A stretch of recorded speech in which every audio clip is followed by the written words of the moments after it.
ഒരു പ്രബുദ്ധ ജനാധിപത്യ രാജ്യത്ത് 70 കോടി ജനങ്ങളുടെ നടുവിൽ ഇത്ര ശക്തമായ ഒരു സാമ്രാജ്യം, ഇത്ര ശക്തമായ ഒരു വ്യവസ്ഥ, അവിടെ എന്ത് സംഭവിച്ചു എന്നുള്ള ആശങ്ക, അവിടെ ആര് ജയിച്ചു എന്നുള്ള ആകാംക്ഷ. The story of KGF, the story of Rocky. അത് നേരാണോ കെട്ടുകറിയാണോ എനിക്കറിയില്ല. യുദ്ധങ്ങൾ നടക്കുന്നത് വിജയങ്ങൾക്കാണ്.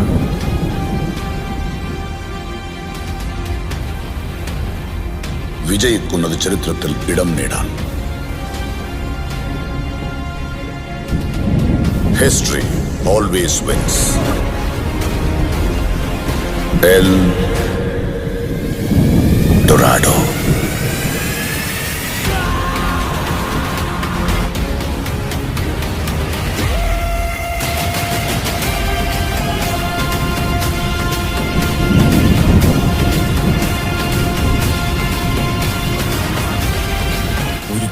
കൊടുങ്കാറ്റാകുമെന്നും ആ കൊടുങ്കാറ്റ് വൻ ചുഴലിക്കാറ്റാകുമെന്ന് കേട്ടു. ഈ ചുഴലിക്കാറ്റ് എങ്ങോട്ട് വീശുമെന്നോ എന്തൊക്കെ ഇല്ലാതാക്കുമെന്നോ ആർക്കും അറിയില്ല.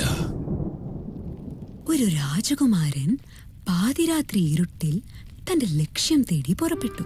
അന്ന് ശക്തമായ കൊടുങ്കാറ്റ് വീശുമ്പോൾ കപ്പലിൽ ഒറ്റയ്ക്ക് ആരെയും ഭയക്കാതെ തിളങ്ങുന്ന സമുദ്രം കടന്ന് അങ്ങനെ പോയി. അമ്മ, സമുദ്രം എന്താ അങ്ങനെ തിളങ്ങിയത്? കാരണം കടലിനടിയിൽ നിറയെ സ്വർണ്ണം ഉണ്ടായിരുന്നു, അതുകൊണ്ടാ തിളങ്ങിയത്. അമ്മ, ഈ ലോകത്തിലുള്ള എല്ലാ സ്വർണവും ഞാൻ അമ്മയ്ക്ക് കൊണ്ടുതരും. ശരി, ആയിക്കോട്ടെ. ഇപ്പൊ നീ ഉറങ്ങ്, നാളെ രാവിലെ എഴുന്നേറ്റിട്ട് പോയെടുക്കാം. പവർ ഉണ്ടെങ്കിലേ കാശുണ്ടാകൂ. പവർ അതെവിടെ കിട്ടും?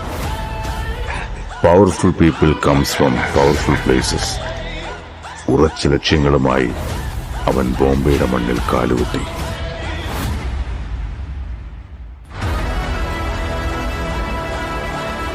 അവന്റെ പാദങ്ങളുടെ വലിപ്പം ചെറുതായിരുന്നെങ്കിലും പാദമുദ്രകളുടെ വലിപ്പം വളരെ വലുതായിരുന്നു.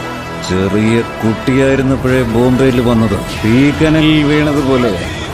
അന്ന് മുംബൈക്ക് മനസ്സിലായില്ല അവർ തട്ടിക്കളിക്കുന്നത് ഇരുമ്പിനെയാണെന്ന്. ഉലയിൽ ഊതി ഊതി അടിച്ചടിച്ചവരാ ഇരുമ്പിനെ കത്തിയാക്കി. കത്തിക്കൊന്നല്ലേ അറിയൂ. 1 2 2 3 3 4 5 6 7.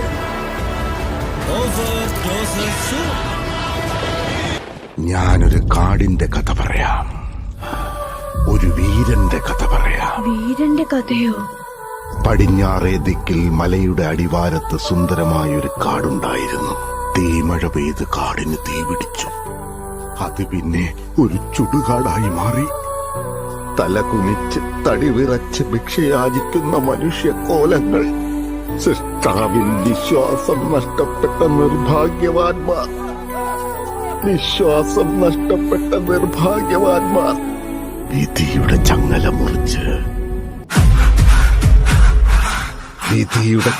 മുറിച്ച് നെഞ്ചു വിരിച്ച അഭിമാനപൂർവം തല ഉയർത്തിയ നിമിഷം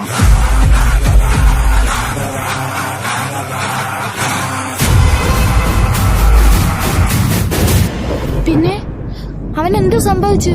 അർജന്റീന വേൾഡ് കപ്പിൽ ആദ്യ മത്സരം സൗദി അറേബ്യയോട് പരാജയപ്പെട്ടു. മൊത്തം മെസ്സിയുടെ ട്രോളാണ്. ഈ നരാച്ചയെ ആശിച്ചിനി ആരും ഇവിടെ കാലുകുത്താൻ സാധ്യതയില്ല. ബോംബെ എന്നൊന്നറിയില്ല. എന്താ എന്റെ പേര്? റോക്കി. അവനെയും അവര് തീർത്തിളഞ്ഞല്ലേ? അത് മിസ്സായിപ്പോയി മോനെ.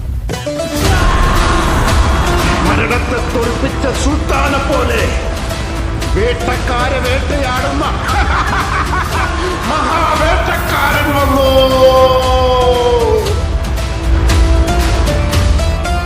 അതിനാദ്യം അവൻ ഗരുഡയെ കൊല്ലണം, കാവൽ കടക്കണം, എല്ലാത്തിനും ഉപരി ജനങ്ങളെ ചേർത്തു.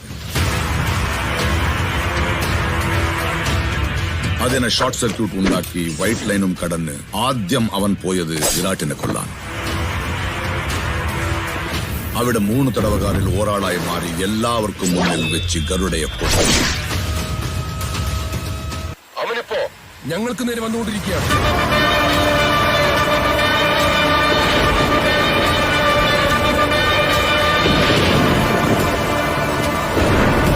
ജനങ്ങൾ റോക്കിയെ സുൽത്താനായി അവരോധിച്ചു.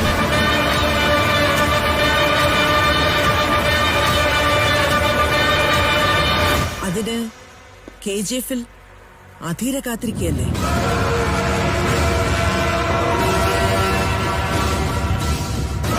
വാള് വീശി രക്തം ചിന്തി യുദ്ധം ചെയ്യുന്നത് അകർച്ചയ്ക്കല്ല, ഉയർച്ചയ്ക്കാണ്. റോക്കി ദുബൈക്ക് പോയതിന് 2 കാരണങ്ങൾ ഉണ്ടായിരുന്നു. ഇനിയൊരു കാരണം ഏതാ?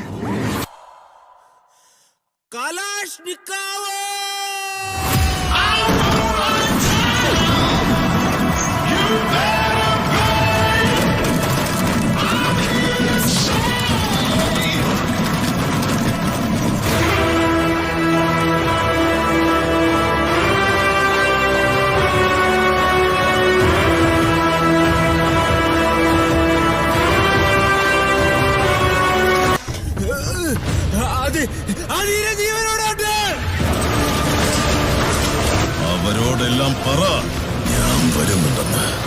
എന്റെ ഉടവാളും എന്റെ KGF-ഉം വീണ്ടെടുക്കാം.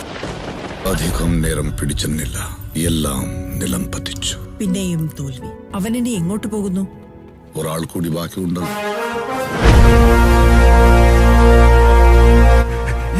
ഇവൻ രക്ഷിക്കൂ. പഴയ കളി അവസാനിച്ചു. വീണ്ടും കരുക്കൾ നിർത്തി പുതിയ കളി ആരംഭിച്ചു.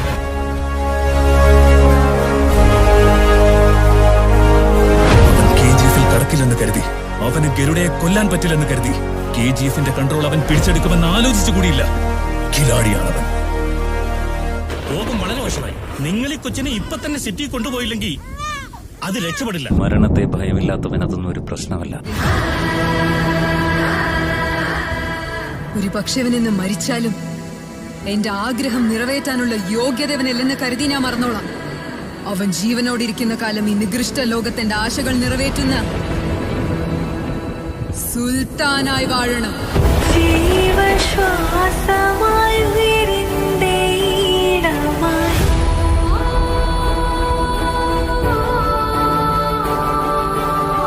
വിരയിൽ അറിയുന്ന പ്രാണന്റെ കണികയാ.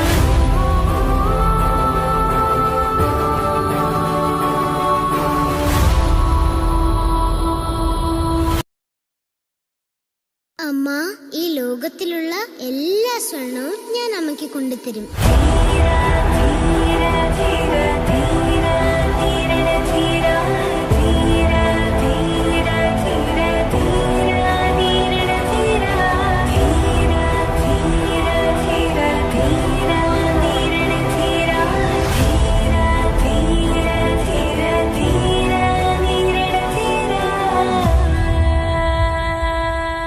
ഇതെല്ലാം ഞാൻ എന്റെ കണ്ണുകൊണ്ട് കണ്ടു.